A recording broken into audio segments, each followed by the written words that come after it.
Banyak orang merasa hidupnya baik-baik saja selama gaji masih masuk setiap bulan. Tapi ada satu pertanyaan yang jarang ditanyakan. Kalau besok penghasilan itu berhenti, kamu masih bisa bertahan berapa lama? Dimas bekerja 9 tahun, datang pagi pulang malam, naik jabatan sedikit, gaji naik sedikit, tapi tabungan tetap tipis. Suatu malam ia bertemu temannya yang dulu biasa saja. Sekarang hidupnya jauh lebih tenang. Dimas bertanya, "Kerja di mana sekarang?" Temannya menjawab santai, "Aku masih kerja, tapi bukan cuma kerja. Aku bangun penghasilan lain." Ia lanjut berkata, "Gaji itu aktif. Selama kamu hadir, uang datang. Tapi penghasilan tambahan, itu yang bikin kamu punya pilihan." Dimas terdiam. Selama ini ia hanya menukar waktu dengan uang. Tidak pernah belajar menjual keahlian. Tidak pernah mencoba usaha kecil. Tidak pernah membangun aset. Padahal miskin bukanlah dosa.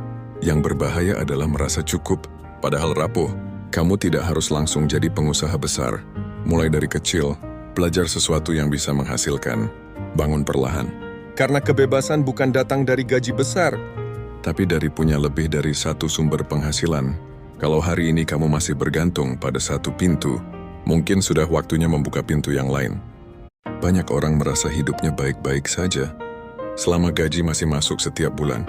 Tapi ada satu pertanyaan yang jarang ditanyakan.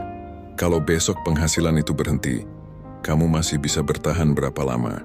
Dimas bekerja 9 tahun, datang pagi pulang malam, naik jabatan sedikit, gaji naik sedikit, tapi tabungan tetap tipis. Suatu malam ia bertemu temannya yang dulu biasa saja. Sekarang hidupnya jauh lebih tenang.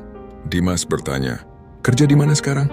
Temannya menjawab santai, "Aku masih kerja, tapi bukan cuma kerja. Aku bangun penghasilan lain." Ia lanjut berkata, "Gaji itu aktif. Selama kamu hadir, uang datang. Tapi penghasilan tambahan, itu yang bikin kamu punya pilihan." Dimas terdiam. Selama ini ia hanya menukar waktu dengan uang. Tidak pernah belajar menjual keahlian. Tidak pernah mencoba usaha kecil. Tidak pernah membangun aset. Padahal miskin bukanlah dosa. Yang berbahaya adalah merasa cukup padahal rapuh. Kamu tidak harus langsung jadi pengusaha besar. Mulai dari kecil, belajar sesuatu yang bisa menghasilkan. Bangun perlahan.